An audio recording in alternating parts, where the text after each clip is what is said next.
Good day everyone, I am Elisa Sidomando and this is the continuation of our report entitled Gagneys 9 Events of Instruction. Okay, what is Gagneys 9 Events of Instruction?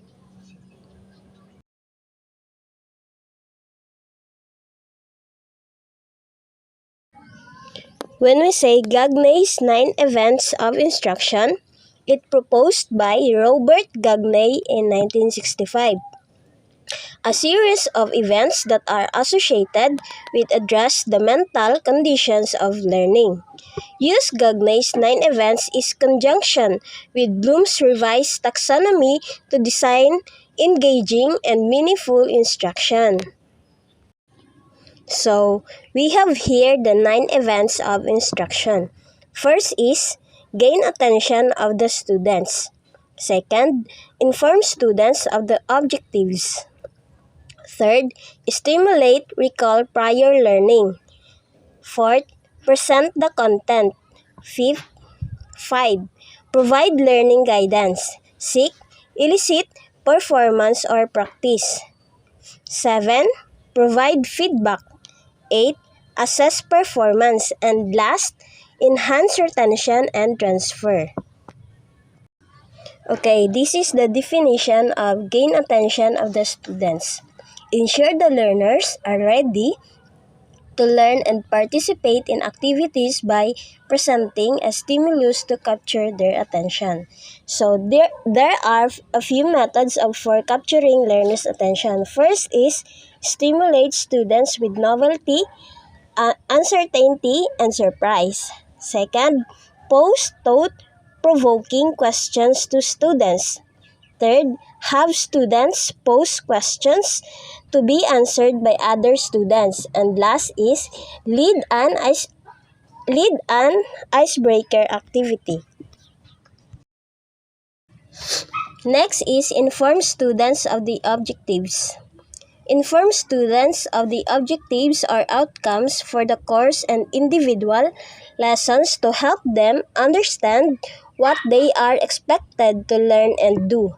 Provide objectives before instruction begins. So, here are some methods for stating the outcomes. First is describe required performance. Second, describe criteria for standard performance. Okay, next is stimulate recall or prior learning.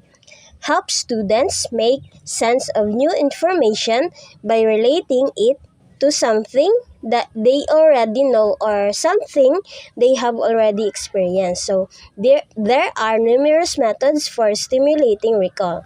First is ask questions about previous experiences. Second, ask students about their understanding of previous concepts. Third is relate previous course information to the current topic. And last, have students incorporate prior learning into current activities. Next is present the content. Use strategies to present and cue lesson content to provide more effective instruction. Organize and group content in meaningful ways and provide explanations after demonstration. So, the following are ways to present and cue lesson content. First is present multiple versions of the same content. Example is video demonstration. Next is lecture, pod, podcast, and group work, and etc. Use a variety of media to engage students in learning. Incorporate active learning strategies to keep students active. Next is provide learning guidance. Advise students of strategies to aid them in learning content and of resources available. In other words, help students learn how to learn. The following examples are provide instructional support as needed or help students learn how to learn. Elicit performance or practice. Have students apply what they have learned to enforce new skills and knowledge and to confirm correct understanding of course concepts. So here are a few ways to activate learner processing. First is facilitate student activities. Example, ask deep learning questions. Have students collaborate with their peers, facilitate practical laboratory exercises. Next is provide formative assessment opportunities. Example, written assignments, individual or group projects, presentations, and etc. Next is provide feedback. Provide timely feedback of students' performance to assess and facilitate learning and to allow students to identify gaps in understanding before it is too late. The following are some types of feedback you may provide to students. First is confirmatory feedback. Informs the student that they did what they were supposed to do.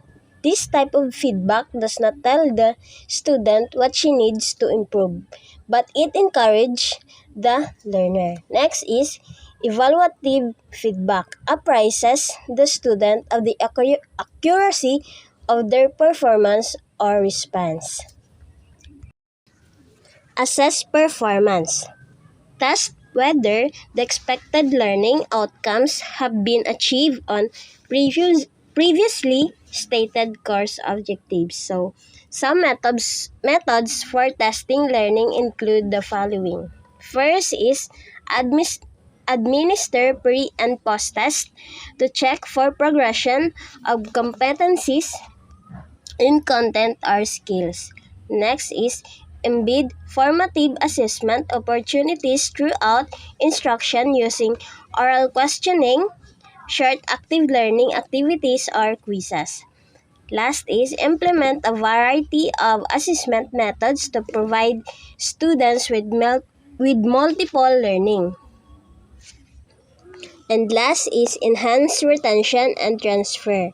Help learner retain more information by providing them opportunities to connect course concepts to potential real-world applications.